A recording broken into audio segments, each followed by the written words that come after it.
Anthem Blue Cross and Common Threads are helping schools across the country learn about healthier food preparation. And here in LA, they're joined by the Sparks and will provide education, recipes, and knowledge to students and families about healthier options. Learn more at anthem.com/ca/sparks. Anthem Blue Cross is the trade name of Blue Cross of California. Check out great deals throughout the store at Safeway. This week at Safeway, get mega packs of USDA Choice boneless beef chuck roast for $3.97 per pound with digital coupon, limit 2 packages. Plus, Hass avocados are 10 for $10 member price. And get Fuji apples for just 77 cents per pound with digital coupon. Also this week at Safeway, get selected varieties of Lucerne milk gallons for the member price of $3.99 each when you buy 2. Visit Safeway.com or head into your local store for more deals.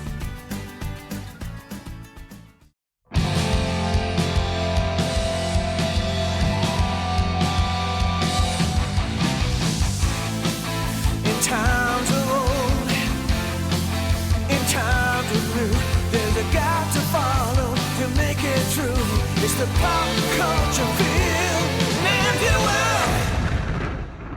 Welcome back, everybody, to another episode of the Pop Culture Field Manual podcast, sitting right at the intersection of weapons, action, the military, and pop culture.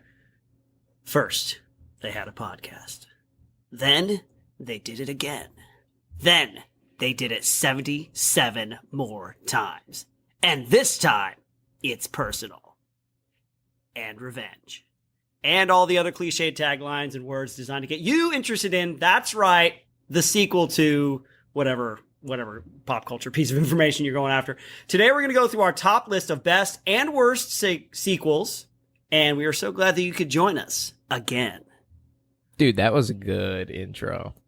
Again. I didn't know where you were going with it at first. And I was like, wait, what is he doing? Because Cameron, you just stepped all over Israel's joke. No, it's okay. It's all right. I got 90% of the joke went out, which was the introduction. You know, it was that was the Scorcher. It was my Scorcher reference. I got you. It's happening again. Who left the fridge open? Yeah, I got you. Again, yes. I'm sorry, I didn't mean to screw the joke up. Oh, that's all right. Listen, it's all part of the charm of the podcast, man. It is, man. That's good. Yeah, because, man, I was like, this is going good. I hope they get this is all about sequels because he's doing the sequel voice from Tropic Thunder. That's right. Good. That's right. Good. Very much Scorcher inspired. It was, man. Good job. And we are so excited that... Is this number 77? Oh, I just kind of did a rough okay, eyeball I was math. like, wow. I was like, 50 episodes and then 26, 27 episodes right This is 75, not including Patreon episodes, I think. So okay. This is the 75th episode, so it means a little bit. It's got some meaning to me, sir. Yeah, we're on our way. We are well on our way to 100 episodes, which we'll have to do something super special. Watch, it's gonna fall in like on the most mundane week. It'll be like January 10th. And you're like, okay. Like, how are we going to do anything with this day? We'll see. I'll do the math and I'll let you guys know. Okay, thanks, Chris. I appreciate it. But yes, folks, today is all about sequels, and not just the good ones, but also the bad. Izzy and I have both selected or composed a list of 5 of our favorite sequels and 5 of our least favorite sequels, and that's exactly what we're going to talk about today. So, without further ado, Izzy, you want to get it going? Let's do our top 5 worst. Let's start it. Oh, you want to start it with the bad ones? Okay. I do, because I care way more about which ones you hate than I care about which ones you like. The worst ones are in some ways more fun to talk about than the good ones because they are memorable for their badness. Yes, of course. So my number 5 on my list is Mortal Kombat Annihilation. Oh, man. 1997 film. This is how you kill a franchise, folks. Because the first Mortal Kombat came out a couple of years earlier, and it was awesome. It was one of these kind of fun, action-packed, great martial arts. It was good. About as good a video game to movie translation as one could hope for. And I'm sure it made a ton of money. And they actually set it up for a sequel because at the end, when they have defeated Shang Tsung, and then they're at the temple and all the kids are waving their little flags around, and then Shao Kahn, I think his name, comes and he's like, "You weak, pathetic fools! I've come for your souls." And they're like, "I don't think so." and White Raiden, you know, Christopher Lambert is there as the Chinese god of thunder. Oh, is this the? I think I've seen this one where it like starts off at like an Aztec temple, and then they like go into the dark realm or something. Yeah, they go to the dark realm. Yeah, yep. it's not very and it's good. It's super techno. I don't know that it holds up very well now because we've long since had very cool, very well done martial arts action movies. But this was like, I don't know. I don't think we'd had something like this in America, at least up to that point. That was really just real impressive stuff, you know. Well, I wonder, speaking of Mortal Kombat, because we just had that, well, not just, but like recently, within the last 2 years, had that the new other one. remake. Remake. Remakes wouldn't fall under sequels, would they? That would be a good episode. The remake? That would be a good remakes. episode. I don't think Remakes they could be a good technically fall under sequels because this is within the same universe. And when they reboot it, it's like they're jumping to an alternate timeline, kind of multiverse style, maybe. I got it. Yeah, I don't think remakes don't count as sequels. Okay. Because they're redoing the thing. Like, they remade Point Break, but that's not a sequel to Point Break. It's just a terrible remake. Yeah, that remake is not good. The original is untouchable. But cool, man. Yeah. So, Izzy, what makes this one so bad, though, apart from just bad CGI?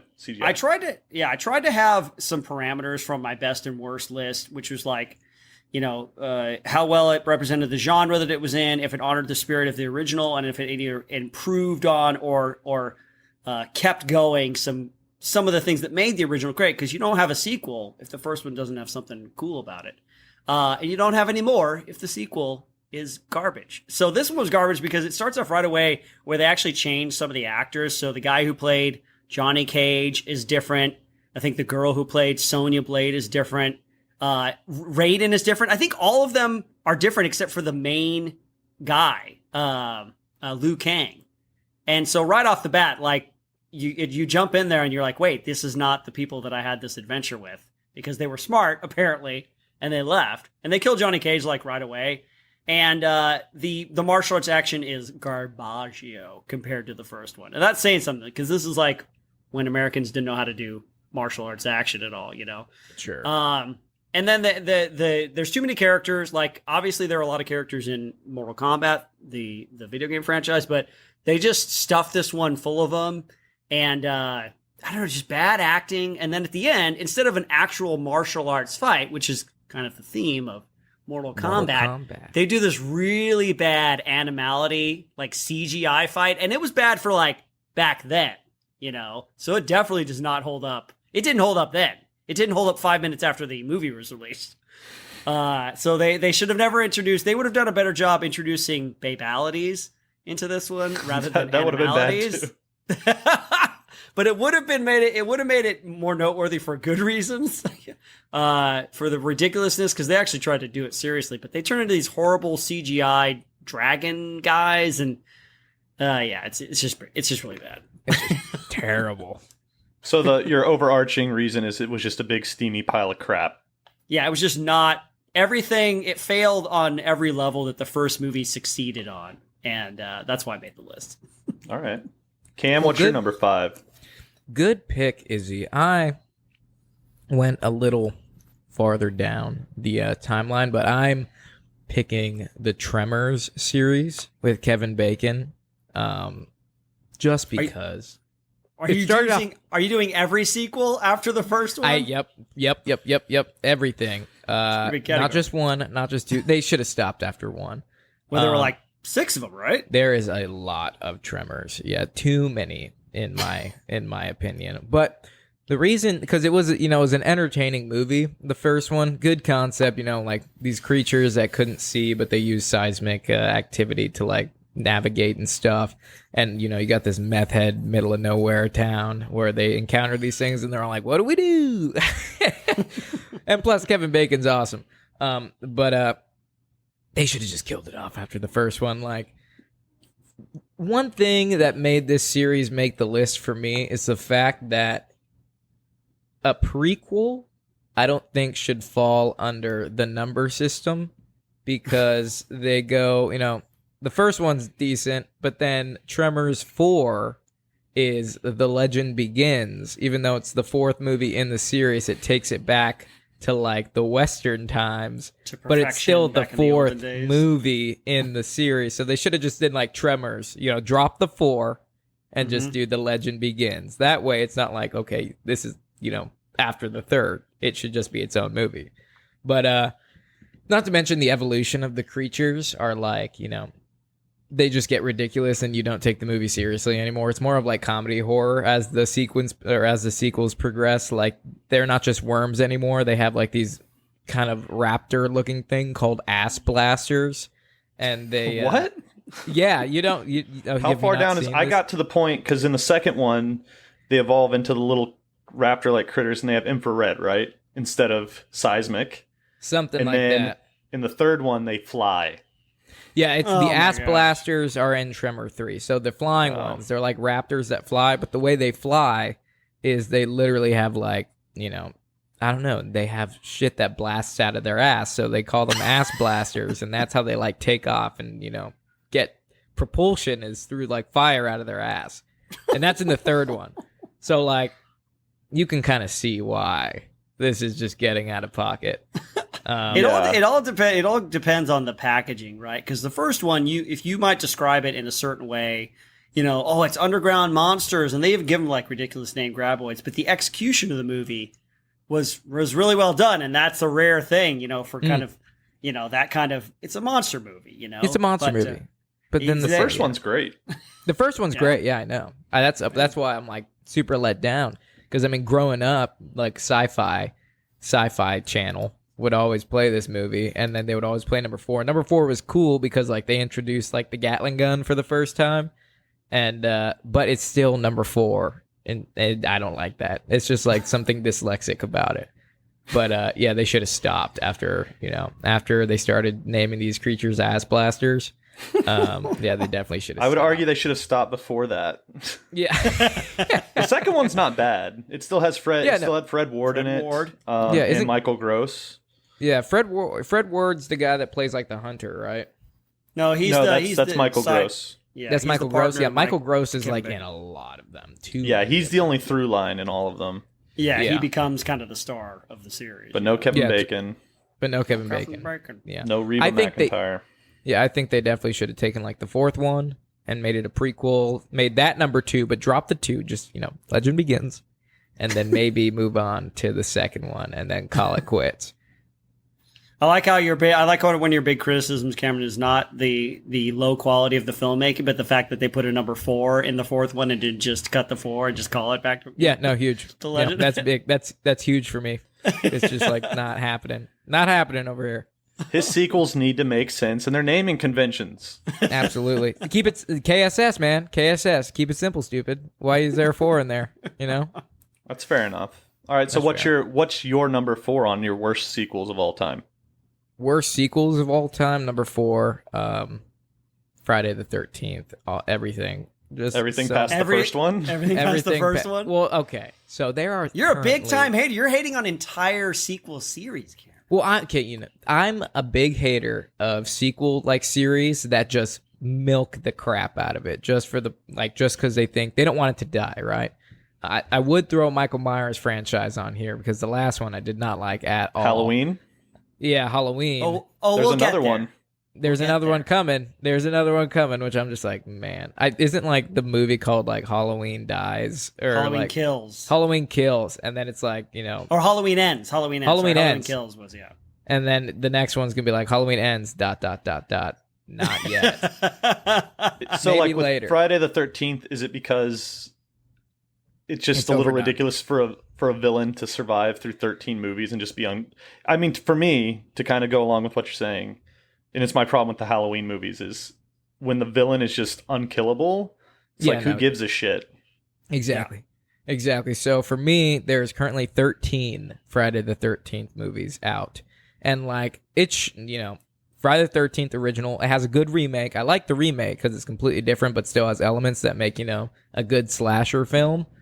But, they did, Jason Goes to Hell. They did Jason in Space. The Space Jason was just like, oh my God, no way. Yeah, Spatian. And then they had like Freddy versus Jason, and then they had like Freddy versus Jason versus Ash, and then they had like Friday the 13th, 2072 films later. Like it's just overdone. Like the good thing about horror classics is that they're a classic because they'd never been done again, and like they were perfect in their own way. But you know, the second you try to take that classic and just bleed it for everything it's worth, that's when it, you know, hits me that I'm just like, this is stupid. I think Jason's an awesome character. He's like, you know, Halloween, people like shit their pants when, you know, someone's dressed up as Jason. He was a good character, but like now he's just kind of a laughing stock because it's just like they took it and ran with it. Well, you know, Cameron, it's funny you should say Jason's such a great character because he was not the killer in the first movie.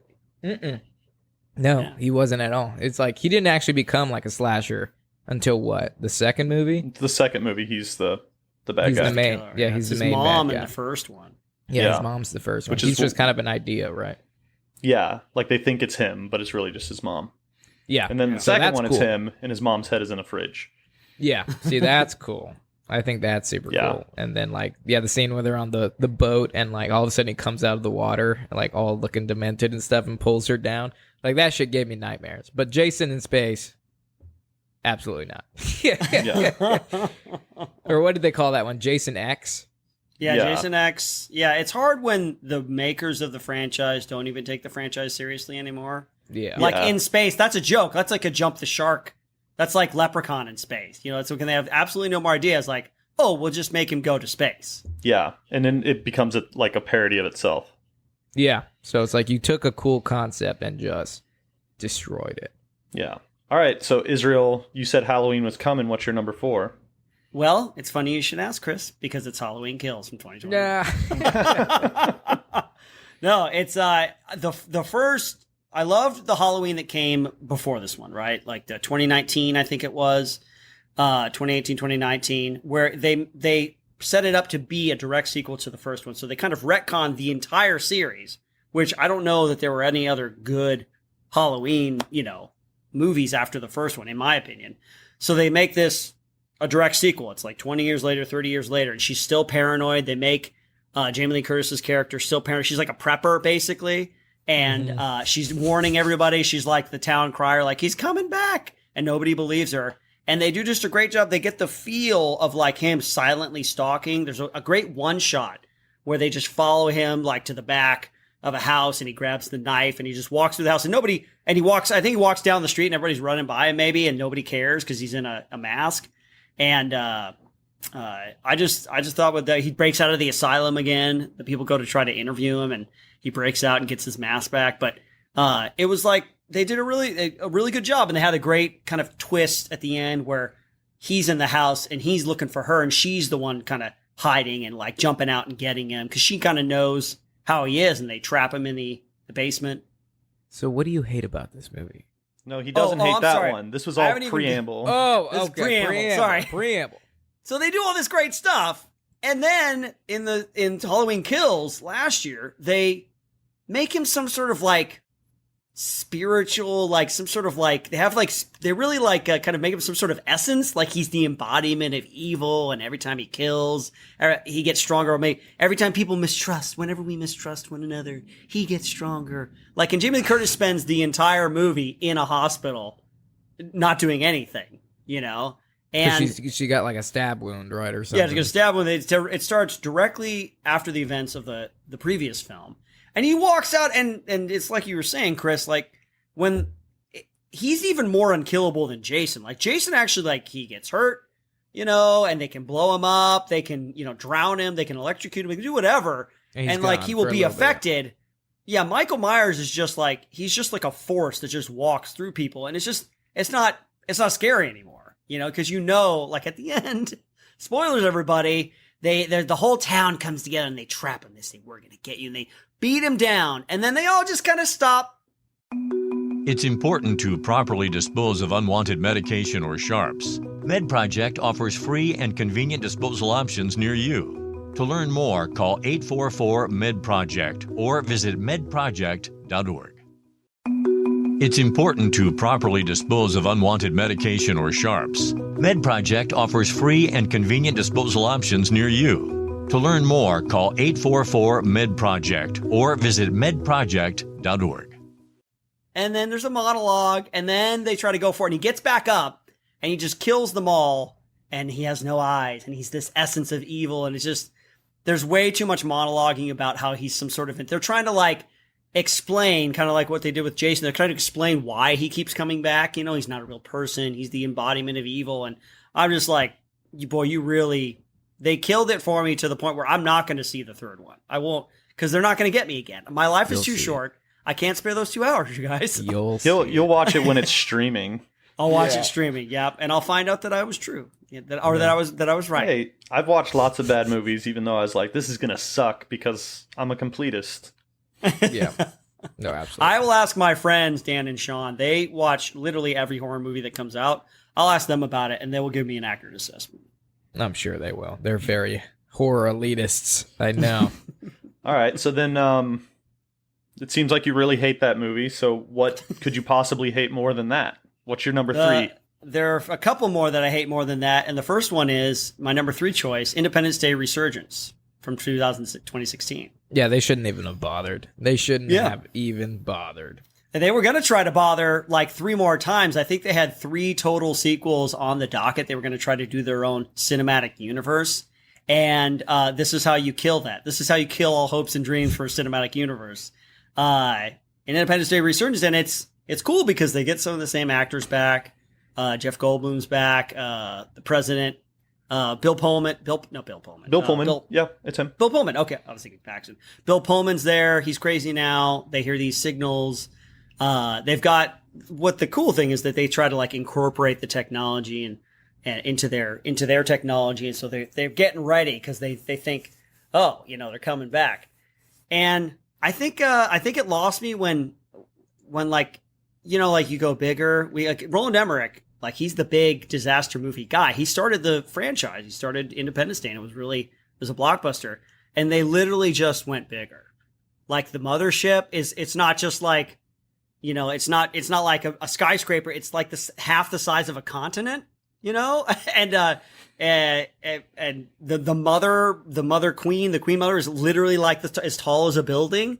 And the acting is horrible. All of the people they got to play the sons and daughters of the characters from the first movie, they're all gone, I think it would have been better if they, instead of just, because they did it with Star Wars too, in the sequels for those, where instead of a Death Star, it's a planet Star Killer base, and it's like it's a whole planet this time.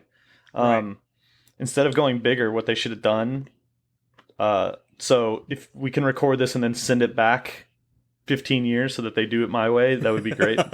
We have that technology, right? We can, yeah. They should have made it about like, because it's 20 years later when they made the movie, right? It should have been like about the ground war from all the aliens that survived when the ships crashed, and trying to like rid the world of that, and how there were pockets of them, and how they were maybe doing stuff to try to destabilize the Earth or like take over civilization. That would have been much more interesting to me. Yeah. But that's a very good idea. Maybe write it down. Into writing, Chris. Maybe what about getting into writing? Well, it's funny, too late. Roland Emmerich ruined it. They kind of imply that with where they go to the African nation and they have all like the trophies from the aliens. They did do that. They imply that those tribal warlords were involved in some sort of 10-year war with the aliens that crash landed. But they didn't do your idea. They didn't show it. That would have been more interesting to watch, though, than, now it's a bigger ship, and now it's trying to turn the whole Earth it's trying to mine the core of the Earth. Uh-huh. And then wank, wank, wank. All right. Yep. I've agreed with this list so far, but especially with that one. What's your number 3, Cam? My number 3 is kind of out of left field. It's very specific, but it is Jarhead 2.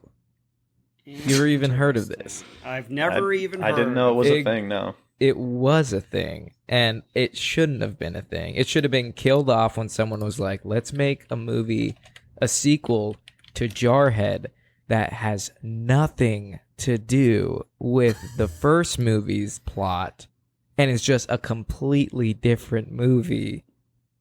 Oh my gosh, Just Cole about. Hauser, they got They got a couple some big names. in Yeah, it. they got a couple big names in it, and it's just like has nothing. Because the first Jarhead. I know Izzy, you're not a big fan of it, but like the first Jarhead actually had like a lot of meaning behind it, and was just like a culmination of what the Gulf War, Marines, or no, I'm sorry, it was Desert. Yeah, it was Desert Gulf War, right? Desert Storm. Yeah, it was Desert Storm. Yeah. Mhm.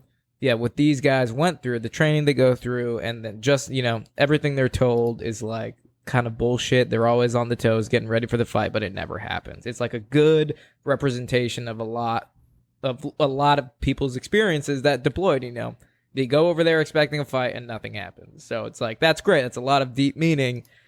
But then they're like, hey, Jarhead 2, let's do nothing no message. Let's just make a story about a MARSOC Marine who, he's really tough, and he's trying to get out, but he's got one last pump left in him, but he's not going to deploy, so we're going to send him to Israel to train with the Israelis.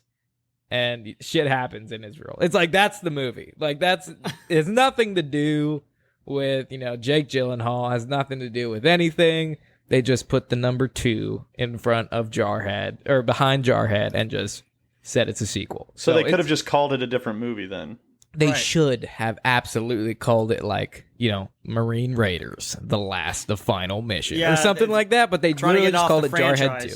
Yeah, the name. They were trying to just coast off the name. Exactly. So, like, to me, that it's like, it sucks. You are, as Jarhead, if you are a Jarhead fan, you have to sleep knowing that there is a hunk of garbage attached to the name of the first one. I don't know if there are how many.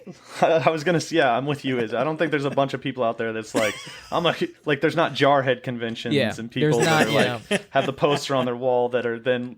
Can you believe they made a Jarhead 2? Yeah, they call them Jarheads. They're called Jarheads. The fans are called Jarheads. He's like, God.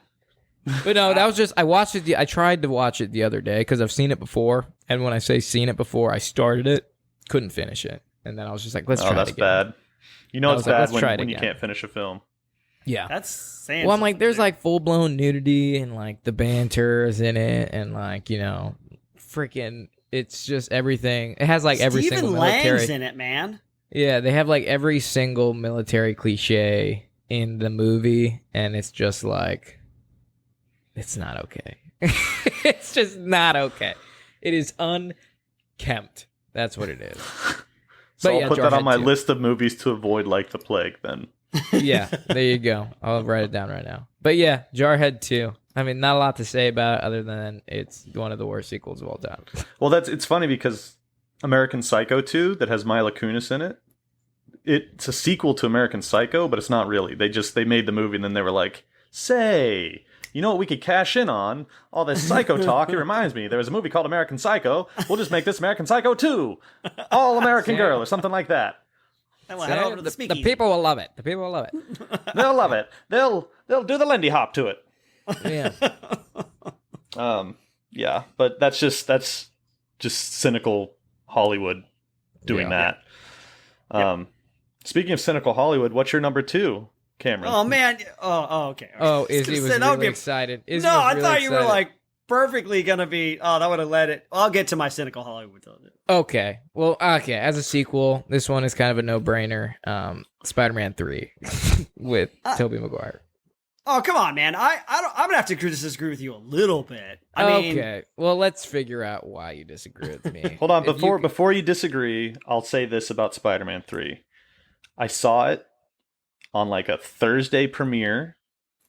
I was very excited. When did it come out? When did Spider-Man 3 come out? 2005, right now. 2007. 2007. I haven't seen it since. I've never rewatched it.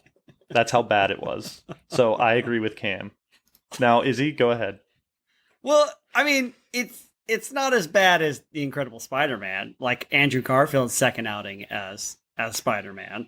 I mean, they everybody comes back. I know he didn't want to do it. Sam Raimi didn't want to do. I don't think he wanted to do. I don't know if he didn't want to do a third one or if he didn't want to do it with Venom. Like they really wanted Venom in there.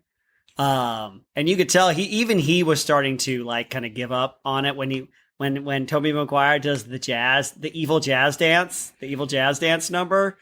Now dig on this. Yeah, that's terrible. That ruined the movie. When he gets like emo kid, he gets like raw XD and starts like just blacking out.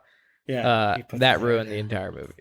So maybe what makes a sequel especially bad, which looking at your list, you both have the same number 1, which we'll get to. And I think what makes a sequel especially egregious or bad is when the original, or like Spider-Man 2 was so good. It was great. Yeah, So- Spider-Man 2 so was the- awesome. Yeah, so the failings of Spider-Man 3 are even like more amplified. And yes, there are worse movies, but as a sequel, it's like egregious. Maybe that's kind of Right. what it is. Yeah, Yeah, no, it kind of it's- takes it. Go for it. Oh no! When a sequel can improve upon the original, that's a very rare thing, and I think Spider-Man 2 is a great example of that. So because it soared to such great heights, and Spider-Man 3 failed, maybe it didn't fail in a different category, but as a Spider-Man movie, like you're saying, that makes it more of a bad sequel. Yeah, I think it amplifies its suckiness. Like, it might not be like the worst sequel of all time, but since the first 2 were like great, it just made it like completely amplifies it. It's a big, I'm not mad, I'm disappointed. I am disappointed in Spider-Man 3. But yeah, another thing about it is just like I don't like how Harry Osborn like becomes, the Green Goblin persona, because that's not like a thing, is it? That's not like an actual thing. Well, he does in the comic books. I think he Does he eventually in the takes comic? up the mantle of Norman Osborn's Green Goblin. I think that was one of the storylines. Okay, because I was doing a little bit of research about the Green Goblin, and it's like notable aliases, and it's like Harry Osborn is nowhere to be found. It's just Maybe Norman he was the Osborn. Hobgoblin. I always forget. Oh yeah, the Hobgoblin. I don't know. I wonder. Hobgoblin. There's a lot of you guys are lore gonna have in to there. correct us. Yeah. Oh, look, we're probably gonna get some dude who's a huge fan. But just of Harry Osborn. He's a Harry Osborn. He has a Harry Osborn poster. And also he's very into Jarhead. So he's the Yeah. guy. He is the guy. Yeah, huge. He is a jarhead, and he is a gobliner. That's a terrible name for fans. He's the gobbler. He's He's a gobbler. He's a goblin. He's a these gobbler. Nuts. Yeah. Gobble these nuts, gobbler. They set Okay. themselves up for ridicule when they chose the gobblers. Yeah. But yeah, Spider-Man 3. Izzy, what is your number 2 for worst? Well, let's go back to the idea of cynical Hollywood because, Hollywood execs will not let a franchise die. And Terminator Dark Fate is a perfect example of this. I mean, you can only do the concept well of, future war with machines. They send back a robot to, kill the mother of or whatever. And then they also send back one defender. So because they did that in Terminator, right? And then James Cameron did it again. He did it better in Terminator 2, which I would argue is the better of those two films. And then they just kept doing it. Except for Terminator Salvation. I like Salvation. Yeah, which they tried to do something different, and it I don't know if it didn't really take off. But Terminator Dark Fate, it's the worst. I guess it's just the worst way to execute. Here's why. You know what? Let me tell you the real reason why I don't like this game, this movie. And I've been playing a lot of games lately. You don't take the characters from a beloved movie like Terminator 2, where there's like this, she's riding off on the dark road with hope for the future, and kill off John Connor in the first 30 seconds. Before we even get to the credits, you kill off John Connor. And you don't spend more than 30 seconds to a minute, on dwelling on it, It's so if you really want to get disrespectful. Yeah, if you want to get Terminator fans to like your movie, you don't kill off the main character in the first. They did in Aliens. They did in Alien 3, which I can never like that movie because they kill off the characters from my beloved movie. But yeah, they do that, and then they just proceed to do the exact same thing. It's the same concept, only less well done. It's a different alternate, it's like a different timeline, but it's still killer robots, it's the same concept. They kill John Connor, so that future didn't happen, but it still kind of happened. The robots just look different, So we just can't. Humanity cannot escape the fate of fighting against evil robots in our future. I'm very surprised that Star Wars, The Last Jedi, didn't make this list for you. Star Wars: The Last Jedi, or The Rise of Skywalker. Was it The Rise of Skywalker? Which is the movie? Both of them. They're both bad. Well, yeah, they're both bad. I have a special hatred in my heart for The Last Jedi. Probably because I wanted this episode to be less than an hour long, You're not going to go because it just didn't want to keep going. Izzy goes on about this movie in our Star Wars episodes. So if you're interested in hearing that, just hop on back to that and you'll hear his reasoning why he hates that movie. Yeah, but a side note, I have some other thoughts surrounding that movie, and after hearing an interview with George Lucas about the concepts that he was working with and the messages that he was trying to put into his movie, which he did a better job of, but they're still in there. I was like, oh man, what is Star Wars? Like, I'm watching Andor and I'm like, is this a Star Wars show? It's good, but like, what's Star Wars? Now I'm starting to question my whole conception of what Star Wars is, because, Andor's, it's like watching an espionage / courtroom drama movie. It's like a bunch of people talking in rooms. I'm like, is this Star Wars? Are we watching Star Wars right now? Look at what you did, Cam. We were doing so well. I'm sorry. We were on a rail. We were on a high-speed train to Episodeville, and you just derailed everything. Yeah, now we're on Amtrak heading to Poughkeepsie or something. Yeah, we're about to derail hardcore.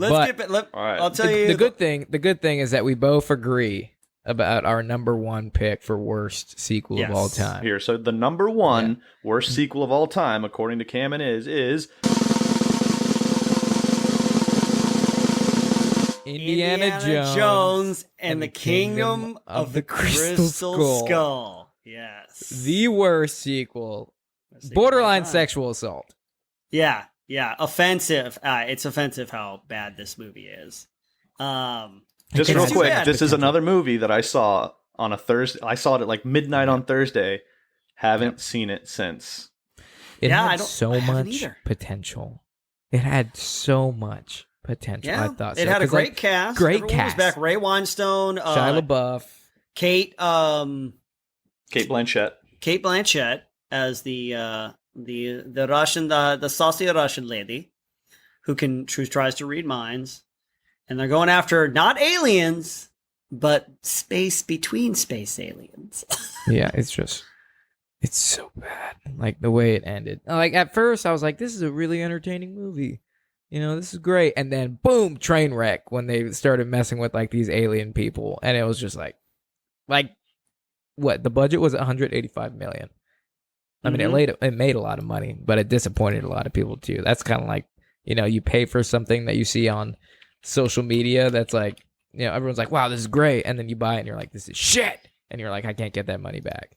They lost me when he survived the nuclear blast. That was in the fridge. And he gets into the fridge. The first 5 minutes of the movie. The lead-lined fridge, and it's the blast radius from a nuclear blast in the test site out in New Mexico or whatever. And I was like, what is going on here? That would have absolutely decimated that fridge. That fridge would be making ash cubes, not ice cubes. It was. That was unbelievable. And for those of you nerd gamers out there, if you play Fallout New Vegas and you get the Wild Wasteland perk in the beginning of the game, if you walk into a certain area outside the first town you start off in, there's a certain recognizable refrigerator with a certain skeleton inside, and that should have been the fate of Indiana Jones.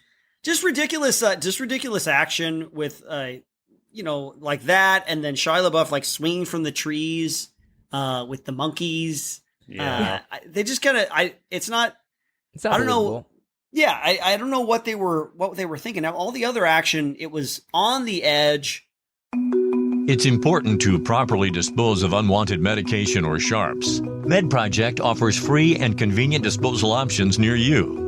To learn more, call 844-MED-PROJECT or visit medproject.org. It's important to properly dispose of unwanted medication or sharps. MedProject offers free and convenient disposal options near you. To learn more, call 844-MED-PROJECT or visit medproject.org. but it was still believable. Like, you believe that Indiana Jones could do these things and survive these things. But, yeah, I mean, on that note, that's what made Indiana Jones so cool, because he didn't have superpowers. You know, he didn't have anything magical about him. He was just a dude with a whip, and he, you know, got himself into crazy kooky scenarios. You know, he was an explorer. But this movie completely took that away and, like, suggested, like, paranormal activities and, like, just the fact that, you know, he could, you know, do superhuman shit, which was not cool. Yeah. Shia LaBeouf didn't give his best performance either. Him being his tough guy riding in, like, very much his name?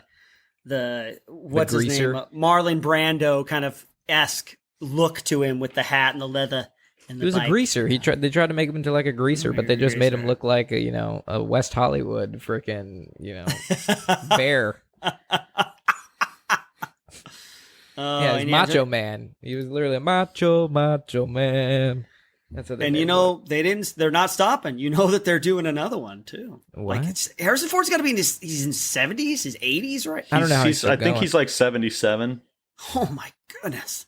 That's great. Well, he's not going to be like the action part of it. He's probably going to be more like the Sean Connery type now. Oh, maybe most maybe they'll likely. have a younger guy try to No, pass it's gonna along the like franchise. $10 is gonna be like a granddaughter. Yeah. That's how It's it's gonna Shia LaBeouf's daughter is so his granddaughter. granddaughter. Oh no, he's Yeah, 80. He's 80. Oh my! Yeah, he God. just turned 80 this year. Oh my Okay, goodness. well, everybody send a happy birthday to Harrison Ford because he Jeez doesn't have much time Louise. left. He You know what doesn't I have love? much time left.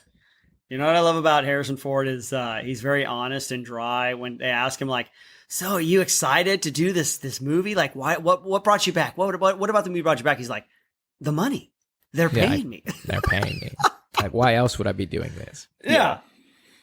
He doesn't even know. He doesn't know anything about Star Wars. He doesn't care. He just No, goes, he doesn't. He just plays the thing. But yeah, I think we can agree that this was, a fair number one. I mean, anything that South Park makes a whole entire episode about. And I hope you guys know what I'm talking about. If you haven't, look up South Park. Yeah.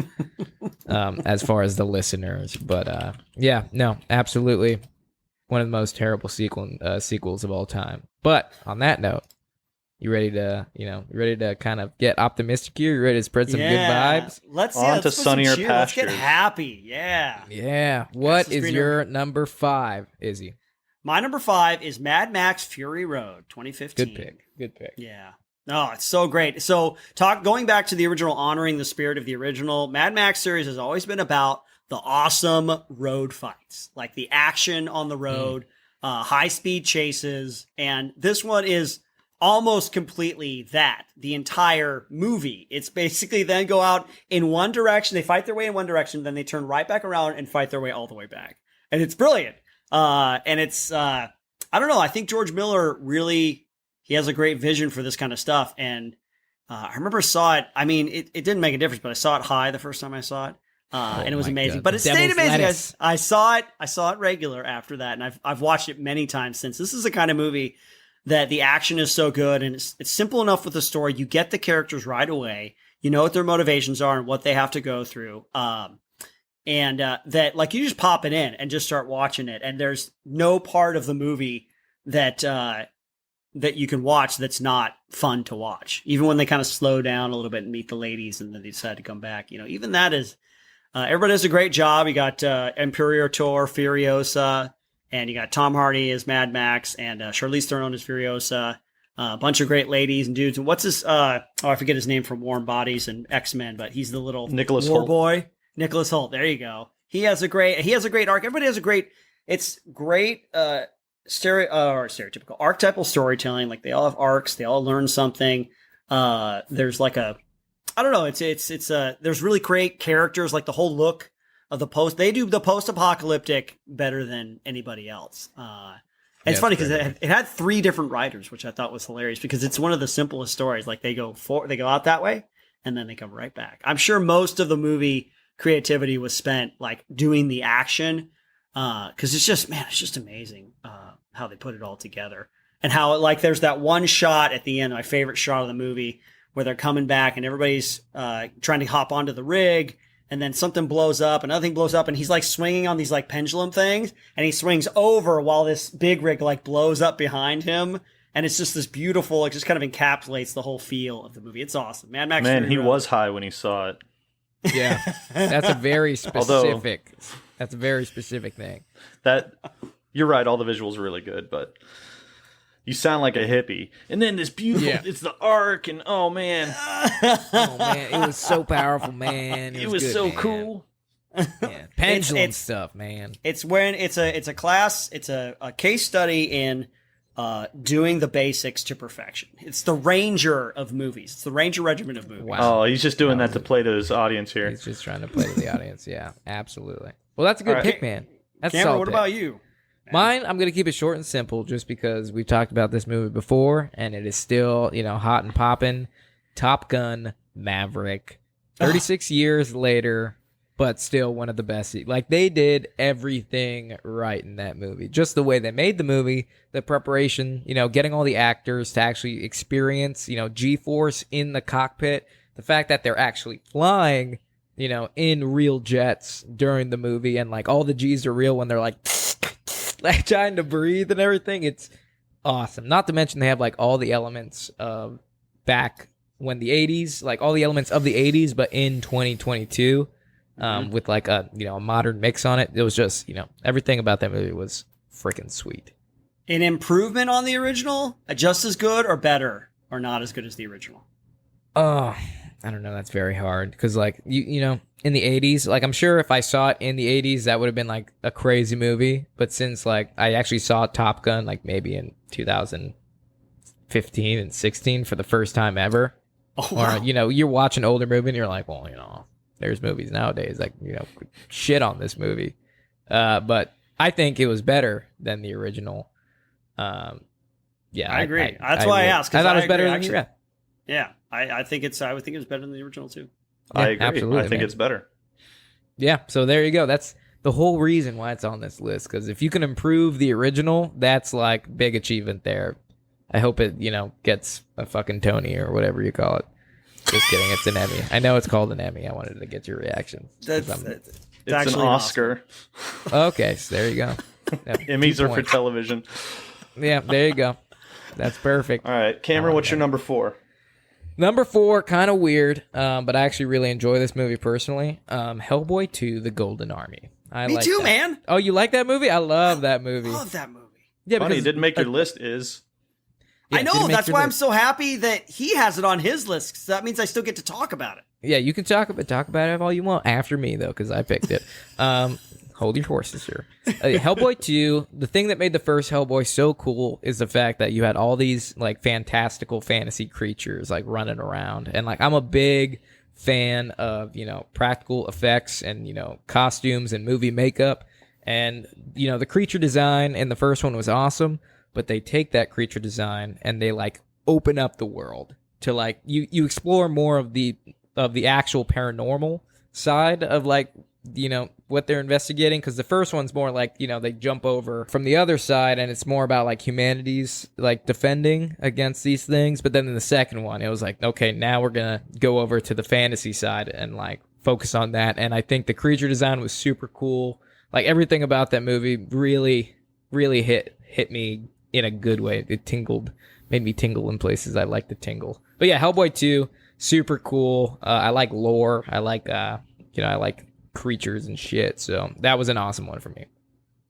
That's cool, man. Guillermo del Toro has done a good job on improving upon franchises because he did Blade 2, which I thought was actually a little bit better than the original. Oh yeah, Blade 2 was better than the first one for sure. Nice, man. Yeah, I love this movie too. I'm glad you picked it. This for the same reasons. I wanted more of the fantasy stuff in the first one, and he gives it to you in spades. And there's there's even a great like little love story with Abe Sapien and the Elf Princess. And it's super. Yeah, cool. no, it's good. It has everything. It's good. Well, what's your number 4, Izzy? My number 4 is get up to there. Blade Runner 2049. Blade Runner 2049. Actually, Yeah. I haven't seen it. Oh, it's a good one, man. Have you seen the original? Let me see. The original Blade Runner. I think so. Harrison Ford. If you haven't, make sure you see the final cut of it, the one without the voiceover. Right. Okay, Yeah. I see. Because they had a couple of different cuts. And actually, this is an example of another example of improving on the original. I actually like Blade Runner 2049 better than the original. Interesting. Because the original had to go through all these different cuts, before we got to the actual final cut. And it was a little slow. Blade Runner, the first Blade Runner, to me, was a little slow. And this one, it took its time, but Denis Villeneuve, I thought he did a great job of making Ryan Gosling like he's kind of searching for his humanity a little bit. And then he kind of gets caught up in the story as he's investigating the possibility of a synthetic actually having a viable offspring, which is kind of a world-changing event. And he thinks he's a part of it. He thinks he's more a part of it than he actually is because of the whole memories that he has. But then that goes in line with the Blade Runner of like having memories implanted that aren't actually yours. They came from somebody else, and they this is a good example of incorporating the previous star well into the story. Not just bringing back a character, as empty fan service, Jurassic World Dominion, but actually incorporating Harrison Ford as he's an essential part of the story. It turns out, which I thought was amazing. Everybody did a good job. My favorite part, I think, in the whole movie was with Ryan Gosling and Ana de Armas, who's his holographic assistant. And he has this relationship with her and she wants to have a physical experience with him. So she brings in the prostitute and they kind of, they sync up each other. Like she puts her projection over the woman's body and syncs up with her so that they can actually have this kind of physical experience together. Thought that was a super cool idea. Very well done. We'll see how the CGI holds up in 20 years, but really fun. Jared Leto does a great job as the cold and calculating head of the synthetic manufacturing company. They get and they do another one of these where they bring back Sean Young's character from the first film, which he fell in love with, and they get either a look-alike or they do the CGI, and it looks exactly like her, like a young Sean Young from the first movie. And they try it was CGI, but it was the good version of that. Right. It was it was the independent filmmaker does Luke Skywalker deepfake version. But no, Blade Runner 2049, super fun. I would high rewatchability for all my picks on my list today. So that's definitely one. What about you, Cam? Okay, so what are we on, number 3? Yep. Yeah. Okay, for number 3, I got The Dark Knight. The Dark Knight. I think that's the best Batman film, in my opinion, that has came out to date. The Dark Knight. And it's just because of Heath Ledger's portrayal of the Joker. That's what takes it home for me. I think he did. I don't think anybody will ever top that performance. I don't know. It was super hard. It will be very tough to beat. That's all I pretty much have to say about the movie. It's I've talked about it before on the podcast. I like the Nolan Batmans. They're my favorite ones. That might rustle some jimmies because they were it doesn't explore the comic books. Man, fucking cry about it. I think they're the most realistic as far as just I like, realism in superheroes. If I want to watch a silly, crazy movie, then I'll watch the Tim Burton ones where, he's got nipples on the bat suit. No, that's that wasn't Tim Burton. That was Joe Schumacher. That's Joe Schumacher. I'm sorry. I got way more angry than I should have. Okay, sorry. Even more than the Batman, Cameron? You liked it better than the Batman, the recent one, the Robert Pattinson Batman? Yeah, of course. I mean, I appreciated the Robert Pattinson because it gave more story to it, it actually showed some, evil sides of the actual, the Wayne family, it portrayed Bruce Wayne's father as a crook. And I think that was pretty cool, just because, it's you're shedding some dark on, what everybody's believed to be a good moral person. And that was cool. But I think Robert Pattinson is just a skinny little bitch boy who has no business playing the Dark Knight. If Is Ben this still Affleck, because he blew vape smoke in your face? Yeah, absolutely. Yeah, no, it's you know what? It's I actually liked God, who's Batman? Shit, I'm blanking. I'm sorry. It's a very famous guy. Who's Boston guy? Boston Oh, guy? Ben Affleck. Ben Affleck. Thank you. Boston, Mr. Boston himself, Ben Affleck. I like his version of Batman because he's literally a shit brick house. And they show his workout sequence when he's like deadlifting hundreds of pounds and he's doing pull-ups with like hundreds of pounds of chains on him. Like, that's a Batman, dude. Not like Robert Pattinson that's just like pushing a table across the freaking, the floor, and he looks like the Joker from the most recent Joker film. He looks like Joaquin Phoenix from the Yeah, Joker. he looks like Joaquin Phoenix from the Joker when he's like pushing this table, and it's just like, dude, I can kick your fucking ass. If you weren't wearing that bat suit that can't, like, my bullets can't through, I would beat you. I would beat you up, little boy. Yeah, that's why. I mean, it was a good story though, really good story. But yeah, The Dark Knight. All right, what's your number 3? I think a lot of people would agree with you on that one. It might be higher on people's lists, but my number 2 is Terminator 2, not from 1991. Well, you skipped your number 3. Oh, did I? Okay. Oh, Yeah, I'm you sorry. did. Sorry. You're okay. We can get to that later. Mission Impossible Fallout from 2018. That's my number 3. Mission Impossible Fallout. It's the best of all that Mission Impossible has to offer. It's that same kind of grounded action that Indiana Jones is known for. Like, nobody's a superhero or anything like that. And Tom Cruise just continues to push the envelope of the stunts that he's willing to do.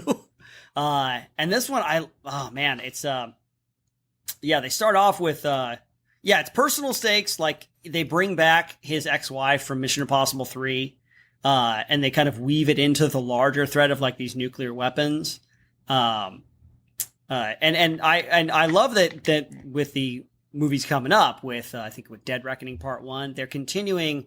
They introduce some characters in Rogue Nation, and then they continue that. It's not just like this episodic thing. He's got the same team, and it's bringing the consequences of his actions back. Like, just Tom Cruise, man, he's flying helicopters, he's hanging off the side of cliffs, he's fighting Henry Cavill, who doesn't need to CGI his mustache away. He does the actual Halo thing. Wait, they CGI his mustache? No. Henry Cavill had to go do reshoots for Superman or for Justice League when they reshot a bunch of it with what's his face, he who shall not be named, Joss Whedon. But in the Justice League, they CGI'd out his mustache because contractually he was not allowed to shave for the sake of Fallout. Yeah, I got you. That's funny. And, I didn't know. Yeah. And they had to take a break, too. They had to take a break when Tom Cruise is running across the rooftops and he jumps from one building to the other, and that's when he broke his ankle and he had to be out for like 6 weeks. Oh, my God. No, so just, and I love the character of Ilsa Faust, Rebecca Ferguson. She's like the counterpart from MI6 to his IMF agent. She's awesome. Like, this is, I think her action is the most believable out of like a lot of female action heroes that you see. And she saves his life twice. I love that. When he's going in, he does the underwater diving thing. He has to hold his breath for 6 minutes while he's unlocking these supercomputer locks, and he just can't do it. And she comes in, she grabs and takes him out. So love the cast, love the consequences. I'm sure that the next ones are going to be great with Dead Reckoning, but Mission Impossible Fallout. All Nice, right, man. And so we already heard your number 2, but go ahead and. Okay. All right. Yeah. Go Following ahead. that up. Yeah. Terminator 2, man. I saw this in the theater. My mom took me to see this in the theater when I was 10 years old. Your mom took you to see this in the theater. Yeah. My mom. No, she literally did. Sorry, that was a terrible joke. Trying to do your mom joke. James Cameron is I think he is fond of saying with the sequel you got to give him the same thing but a little bit different, same thing but different, and he does that. It's the concept of robots come from the future, so they send a killer robot, they get sent a protector. Only instead of the Terminator being Arnold Schwarzenegger being the bad guy, he's the good guy now. Which he just, because everybody loved Arnold Schwarzenegger back in his heyday, he was like the man. And so they get to see him in a different light. And Sarah Connor just undergoes this total physical transformation. She's like this little wafy waitress girl who doesn't know anything.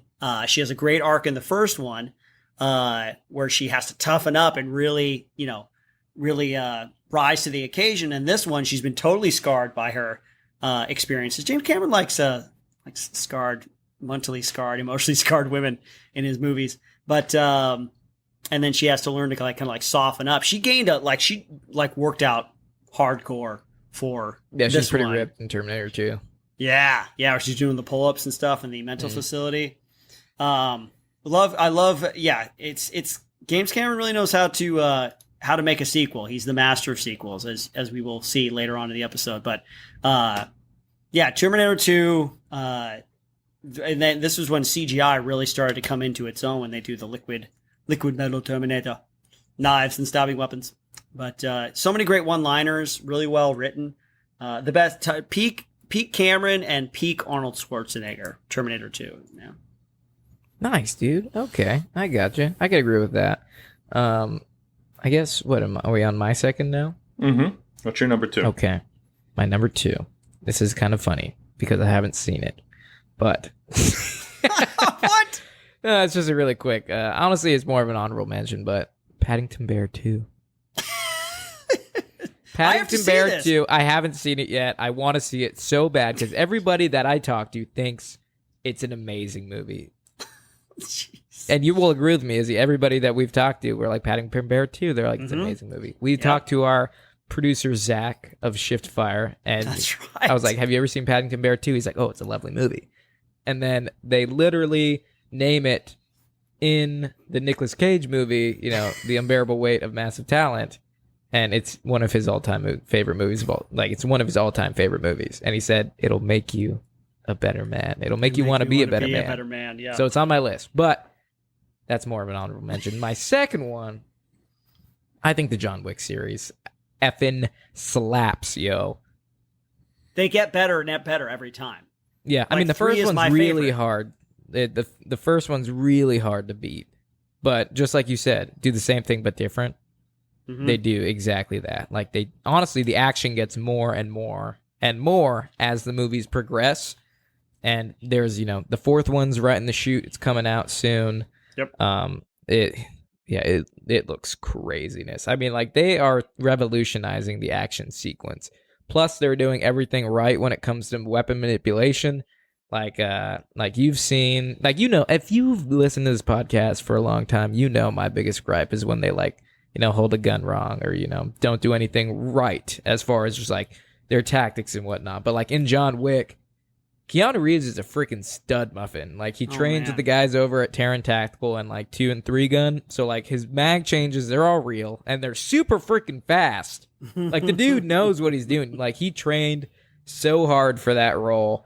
It's just an awesome thing. I actually just watched John Wick again on a recent trip I took, and I was just like, this movie's so good. Yeah. Baba Yaga. Yeah. 100%. Yeah. 100% agree. Yeah. And All super right. simple story too. It doesn't. Yeah. Keep it simple, stupid. Yeah, keep it simple, stupid. Yeah, just fight each other and shoot guns. What else do you need? Yeah, murder a bunch of people and make it fun to watch. Yeah, and don't kill dogs. What's your number 1, Cam, even though we all know the answer? Yeah, my number 1 sequel of all time. You guys know the answer to this, so I'll keep it short and simple, but drum roll, please. Okay, drum roll's over. It's Lord of the Rings: The Two Towers. In my opinion, the best one made. Even though the Return of the King was the longest and got the most awards. I think The Two Towers is my favorite version of it, just because it has the battle for Helm's Deep, and it's the first time that elves and men have worked together. And it's just super, there's just super bits about it. And you got to watch the extended version because there's so many elements in the movie that you miss if you just watch the standard, theater version. But yeah, I'm not going to waste your guys' time. You already know Lord of the Rings: Two Towers is my favorite movie sequel. Izzy, what is your number 1? Even though we already know the answer. Yeah, we already know. You knew this was coming, folks. You knew that this moment would come, and I want you all to yell at your radios in your cars. 3, 2, 1. Aliens. Oh, that's right, folks. Aliens from 1986, which is the sequel to Alien. James Cameron, same but different. Ripley, Aliens, greatest movie of all time. Greatest movie of all time. Better than Citizen Kane. Enough said. Is that your Rosebud? That's my Rosebud. Every Rosebud. scene in this movie is a memorable scene. And I could someday I'm going to have to do a one-man show where I do the whole movie by myself on stage. You should. You Yeah. should. That would be interesing. And don't do a short don't get version of permission, and you can call it Illegal Aliens. Yeah. Oh, that's so great, That's Chris. great. Yes, but I mean, yeah, nothing could unseat this movie in first place in my heart. It sits on the throne of love. That was good, really man. poetic. But yeah, that's it. Aliens, and that's it. That's my list for. I do want to do some honorable mentions really quick before we move on to our fan question. Okay. Frozen 2 is phenomenal. I love it. Better than the original. Better than the Better original. than the original. It's one of my fiance's favorite Disney movies. But yeah, it's very well done, and the songs are great. And second, I think you'll appreciate this one. I just watched it for the first time. Really? Ghostbusters Afterlife. I laughed. I cried. Dude, I did everything. I was a mess at the end. Yes. It was so well done. I think even though they're young kids and like they definitely she definitely has some form of social awkwardness, or she even, might be borderline on the spectrum of autism. So you've never seen that done in a movie, but she still gets an arc as she's discovering where she comes from. And then when they all get together at the end, oh dude, that was it was perfect. It was absolutely perfect. Some of the best CGI deep faking with Egon, Yeah, Harold Ramis. Yeah, I honestly didn't even know he died until the end of the movie. And I was just like, why isn't this fuck talking? I was like, dude, all these freaking ghosts around here, they're all saying shit. And then you just cat got your tongue, dude? And then at the end it said in loving memory. And I was like, oh. He can't talk because this dude's dead. Dumb. Yeah, I was like, oh, okay, that makes a lot of sense. But yeah, I literally I watched it on a plane, and I'm sure I'll watch it again. But I even like the Logan Kim guy, the podcast. He's hilarious. He's absolutely hilarious. And I like the scene when Dan Aykroyd's character is just like, you're that guy? He's like, you're my subscriber? Yeah. I thought the series really found its voice in episode 23. Yeah, that was good. Yeah, it was awesome. So that's my honorable mention. Do you have any? I see you got one on here. Troll 2. Troll 2. I mean, justifiably, it's one of those things that's like Jarhead 2, where they just took the name and slapped a 2 on it because it has nothing to do with the first one. But it's been voted the best worst movie of all time, so I thought it had to place on the list. Okay, absolutely. Actually, I haven't seen this one, but by these images, it doesn't have any trolls in it. It doesn't have any trolls in it? Nope, No. It's all goblins. It's goblins. What? Nilbog. It's a terrible movie, but worth a laugh watch because it's so bad. Yeah, okay. It's really I'll bad. take your word for it. Absolutely. But yeah, folks, that's Izzy and I's list for best and worst sequels of all time. Let us know, on Instagram, or hopefully we have our email back. Somewhere else. Yeah, we're having some technical difficulties with our email. So if you've been reaching out to us, we haven't gotten it. But hopefully by the time of this podcast, it's all fixed. So yeah, send us your list at pcfmpodcast@gmail.com or our PCFM podcast on Instagram. We'd love to see what you guys dig as far as sequels. But Izzy, you want to go ahead and give us our fan question?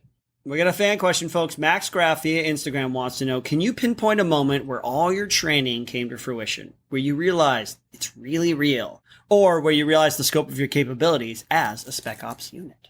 That's a very, very in-depth question. I'll be It's honest. a multi-stage question. Yeah, it's well thought out. I'll be honest. It's a hard question, though. I think even though it's an in-depth question, I'll give you a very simple answer. Anytime we did a full mission profile, or what we call an FMP in the military, it's basically it's a culmination of all your training into one event. So every time we would do one of those, I would look around and be like, wow, everybody's doing what they're supposed to be doing and everything's working really well.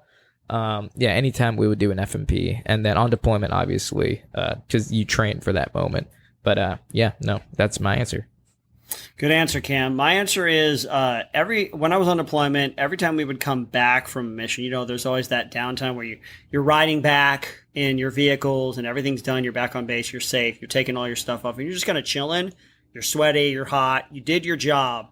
There's I've had a few moments where I look around and I think, man, this is pretty cool what I get to do. This is very cool. Yeah. So yeah, really, really fun to realize that, and I'm very happy with how it all turned out. So.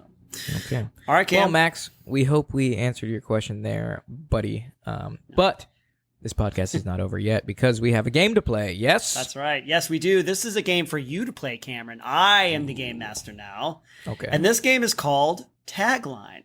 So I'm going to give you the tagline to a movie, and you have to tell me what movie it comes from. So every movie has a tagline, something to try to sell the movie. It's on the poster somewhere, maybe. And you have to tell me what the movie is. Oh, interesting. So they don't actually say this tagline in the movie, but it's part of like their marketing stunt. Exactly. It's like on the poster. Like the first one, I'll give you the warm up is this time it's war.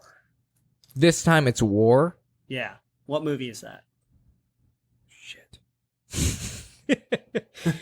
Oh, this is going to be terrible. Not necessarily. I think you're going to get a couple of these. Okay. But that one, I'll give it to you just right away. Aliens. That's the tagline from Aliens. My favorite. Okay. This time it's war. This time it's war. Okay. This is going to be either a very challenging one or it's going to be like, oh, yeah. But yeah, dude, I'm ready to play. All right. I've played enough of these games to where I don't care that I look like a loser or a fool or an idiot anymore. Our skin has grown hard enough. We've got a tough skin. I am tough-skinned after this. All right. Okay. Hit me with your best shot. Number one, there are 3.7 trillion fish in the ocean. They're looking for one. Finding Nemo. There you go, baby. Okay. You got it. Yeah. Okay. Nice. All right, cool. You're 1 for 1. I got it. 1 for 1. Okay. I got it. Next one. One dream. 4 Jamaicans. 20 below zero. Is this Cool Runnings? That's it, man. 2 for 2, baby. Cool Runnings. Some of these are easy. Some of these are hard. Yeah, because they kind of, I'll be honest, the warm-up itself. was harder because it's like, that is a broad spectrum everything. for movies. How many war movies? Yeah. Yeah, as long as the tagline is like a 1-sentence summary of the movie, I got a fighting chance here. All right, we'll see if you can get this next one. Sorry. Sorry. Welcome to the Suck.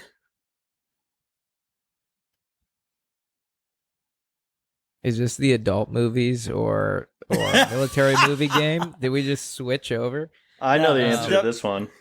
Welcome to the Suck. What is this? Military movie. It has to be a military movie. Welcome to the Suck. What war movie like sucks? Like what would that would? I was gonna shoot for left field. Is it Saving Private Ryan? Jarhead. No. It's Jarhead. Because they say that throughout the movie. Welcome to the Suck. It was either gonna be that or like what am I thinking about? Oh god, I forgot the name. This is terrible. Like Generation Kill, like the tagline for the television show. Yep. Yeah. Close. Okay. I'll take right. that L. I was close, but I'll take it. You're still in the green, man. You're still in the black. So, next one.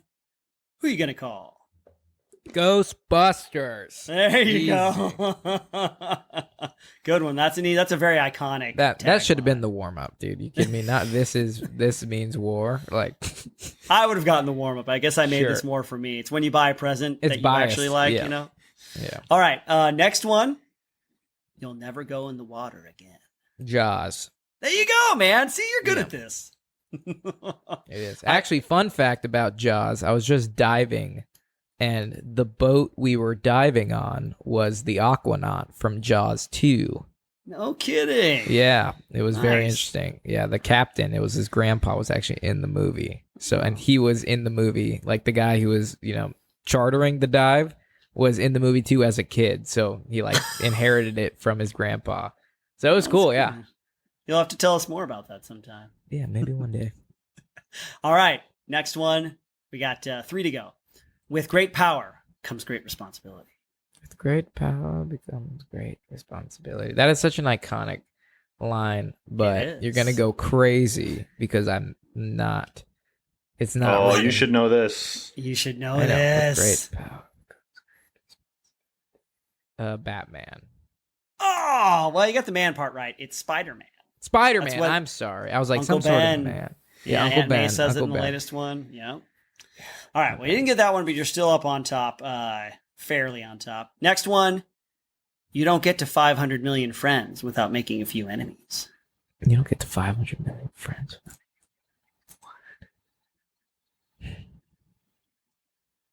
You don't get to 500 million friends without making a few enemies. This is like a social media based, like. Yeah, it is. Yeah. You're very close. 500 Million Friends. Is it what's the know. movie about like about Facebooks? What is that called? What's that movie? Am I allowed to Google the name of that since I can't recall it? I'll help you out. It has the word social in it. No, I was about to say The Social Dilemma. That's No. What is this? What is this movie called? Social Network. There you Yeah, The there Social you Network. go. The The Social social Network. network. Yeah, but it's about Okay. Facebook. You were right. You hit it in the ballpark. You know. Okay, cool. I'll take it. We'll give you half Give point it to for me. that one. Yeah, give me half point for that one. All right, 2 to go. 2 to go. Both war movies. The first casualty of war is innocence. Oh my god. The first casualty of war is innocent. So this is gonna have to be like a real big arc of a movie. So this is gonna have to be like a character that has like a lot of morals and just decides to go crazy in the end. Is it Fury? Is it Platoon? It is Oh, Platoon. my- It is that is Platoon. Platoon. You literally described the movie, Cameron. He loses his That's shot. a good point. Charlie Sheen. You described it, and I was like, oh, he's going to hit this on the head. Yeah. But no, that's also in Fury. They get the new guy and he like refuses to kill, and then finally at the end he's like, Yeah. fighting for his freaking life out there. Yep. So okay, I'll take that out though. But yeah, it could. Yeah, it is Platoon. All right, last one. The mission is a man. The mission is a man saving Private Ryan. There you go. Finish strong, man. Finish There we go. strong. I'll take that one. Well, that Good was for actually you. really good. I didn't understand that like every movie has a tagline. Was it hard to find these? No. I just looked up popular movie fit taglines. Okay. And I tried to pick ones that I thought you might get or that were really famous. Like, who are you going to call? Yeah, who are you gonna call this? Well, thanks for not believing in me that much, but I appreciate that game. That was a lot of fun. Yeah, I had a good time. Yeah, good times, folks. Well, that's the episode, folks. We appreciate you joining us. We will see you on the next one. Absolutely. Cue that music.